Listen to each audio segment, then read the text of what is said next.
Understanding the Phrase Knee-Bender, a guide for English learners. Hello everyone, welcome to our English language learning series. Today, we're going to explore the phrase knee-bender. This might sound a bit unusual, but by the end of this video, you'll understand what it means and how to use it in everyday conversation. So, let's dive in.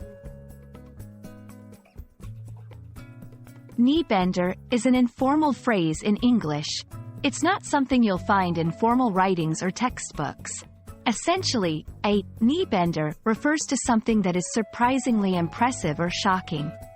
The idea behind this expression is that the event or thing is so astounding that it makes you metaphorically bend your knees in awe or surprise. The phrase knee-bender has its roots in physical gestures of surprise or reverence. In many cultures, bending the knee can signify a deep respect, surprise, or even submission to a higher power. This physical gesture has translated into a figurative expression in English. Let's look at some examples to understand how knee-bender is used in everyday language. The magician's final trick was a real knee-bender.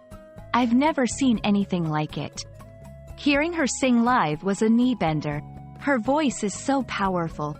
Notice how in both examples, knee-bender is used to describe something extremely impressive.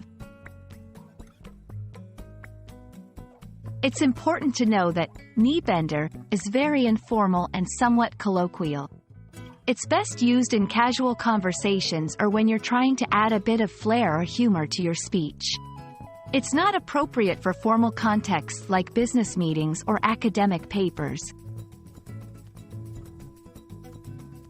And that's a wrap on knee-bender. I hope this video has been both informative and entertaining. Remember, language learning is not just about the words but also about understanding the culture and nuances behind them. Thanks for watching, and see you in our next video.